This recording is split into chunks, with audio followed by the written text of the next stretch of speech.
Hey, Minnick. Hey, Minnick and Taz. We're just doing this really last second because we're getting kicked out of the room. Obviously, we're gonna get everything. We have food on the way. And then we're also, so we have everything done. The only thing that broke was this part where we couldn't get remade because of the Corona situation. Okay, so what we're gonna do is we're just gonna run the GUI. We're gonna show you like basically as fast as we can, as much capability as we can. Okay, so I'm just gonna start this. We have an auto startup, but you know what? I'm just gonna, sorry, pretty hectic. Okay, so it's just starting right now. This would go on the touchscreen. I just don't even have time to put it in because we're getting kicked out.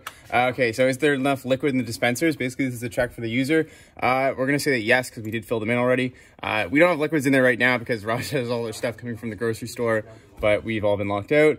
And also the grocery store is also pretty barren. Have they been refilled since last time? This is basically a priming sequence to prime all the pumps. So we're going to say no, and this is going to, oh, wait. We'll do that again. So we're going to do the, yes, have been refilled since last, so we have to reprime them. So we're gonna start a priming sequence here. So Eric, you wanna move over? So I'm gonna start this here. So the priming sequence in progress. And that's basically gonna sequentially put off all of the different motors. And that's gonna just make sure that all of them are primed to the same amount so that there's like liquid all the way up to the start of the pump so that all of our calibration curves are still constant. You can see that they're going a little bit of different speeds, and that's really just to compensate for the different fluids. So we can see here, now back to the GUI. I quickly missed it, but it said priming sequence done and all of that stuff. I know. We're just trying to do as much as we can. Kung Pao chicken. Okay, yes. Okay, so what we're going to do, instead of the weight sensors, we're just going to say how much they're full. So 2 out of 3 containers. 3 out of 3. Obviously, we don't have food in there right now because we don't have food because Raj has been locked out. So I have this here.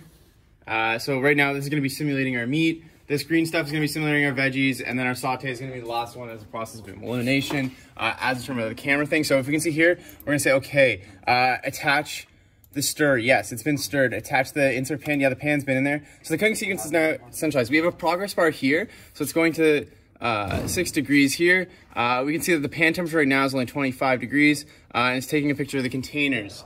So right now, basically, our software is just like determining what is in each container using OpenCV.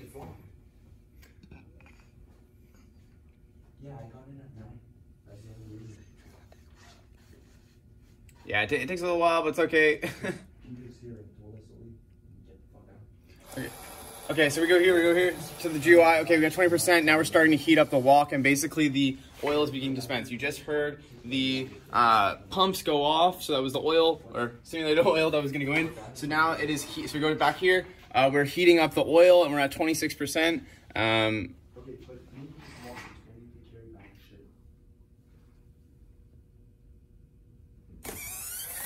Okay, so the saute was in there. So that was the right one to dispense because it wasn't the meat or the veggies. So now we can go back here to the GUI. We dispensed the saute, and now we're stirring it up. So the one thing to notice is that our stir isn't hooked up because it broke. So we're just going to look at this motor, and that's going to be our stirring. So we can see our stirring rod goes in. Perfectly fit like a glove. Our stirring actually works now. Okay, right on. So we're stirring it up, and this is still just waiting for those saute ingredients to, you know, have some time to caramelize, all that jazz.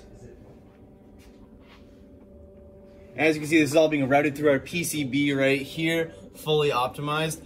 We have actually all the panels to put on the, okay, so that was our meat, just dispensing. So come here, let's see if we can make chickens fly. That's because it was a chicken meal, and we're dispensing the chicken, 46% done. Funny, it's hilarious. Yeah, so we had laser cut sides for all of it. Obviously, those got canceled because of the coronavirus. But basically, all of our internals or guts are outside right now, but they fit in here. Additionally, we have, oh, so you just saw the cooking wine dispense. We're at 66% done now. And then we're cooking the chicken to maximum taste. So really now it's just heating it up. And we can see that the stirring rod is still going off. And all of this would have gone into our waterproof box, which has like basically this little thing here. Okay, so look, our veggies just got dispensed.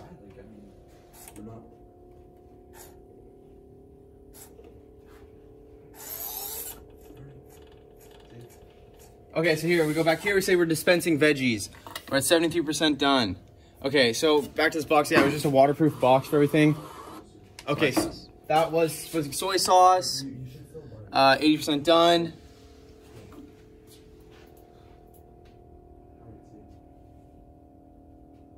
Okay, now we're dispensing the sugar. Cool. So now we look here, back to the GUI. We dispense the appropriate amount of sugar for the recipe.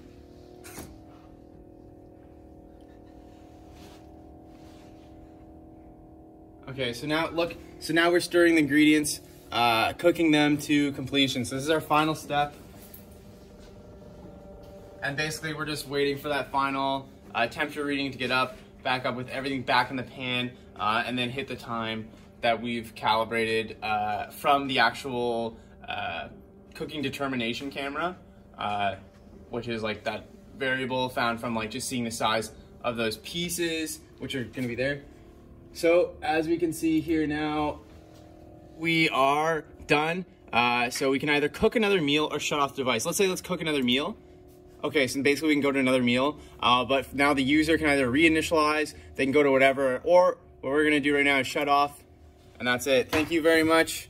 This is what it is. Hopefully we can explicit that everything's there, minus the actual food and the timing belt because of an unfortunate event, but I've been here all weekend trying to get it done, so thank you.